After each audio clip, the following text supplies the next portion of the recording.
अनोखी अरेंजमेंट जो 175 सालों में सिर्फ एक बार आती है। इस अरेंजमेंट का मतलब था कि एक ऐसा स्पेसक्राफ्ट भेजा जा सकता था जो इन चारों प्लैनेट्स के ग्रेविटेशनल फोर्स का फायदा उठाकर इन चारों प्लैनेट्स के पास से गुजर जाए, बहुत कम फ्यूल और समय इस्तेमाल करते हुए। इस प्रिंसिपल को ग्रेविटी असिस्ट कहा जाता है। किसी प्लैनेट या स्पेस में मौजूद किसी और ऑब्जेक्ट के मास का इस्तेमाल करना अपनी स्पीड और ट्रेजेक्टरी बदलने के लिए। इसी के आधार पर नासा ने वॉयेजर 1 और वॉयेजर 2 मिशंस के प्लान्स बनाए और यही कारण कि साल 1977 का ईयर चुना गया इन दोनों स्पेसक्राफ्ट्स को लॉन्च करने के लिए। मिशन के अनुसार वॉयेजर 1 को जुपिटर और सैटर्न के पास से फ्लाई बाय करना था, खासकर सैटर्न के बड़े मून टाइटन पर फोकस करते हुए,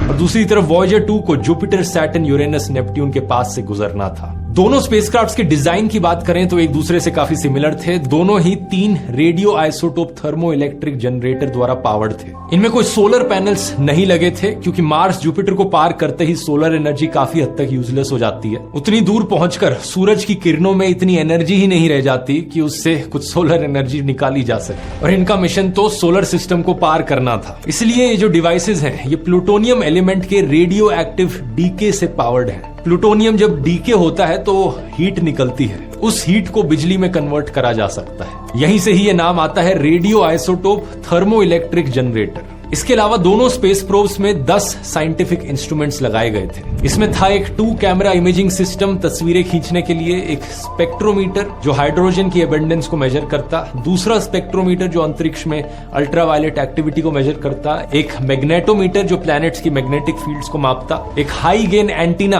कम्युनिकेट करने के लिए धरती के साथ, और बाकी कुछ छोटे मोटे इंस्ट्रूमेंट्स रेडिएशन के अलग अलग लेवल्स को मापने के लिए। इंटरेस्टिंग चीज यह है कि वॉयेजर 2 का लॉन्च वॉयेजर 1 से पहले किया जाता है। 20 अगस्त 1977 में वॉयेजर 2 लॉन्च होता है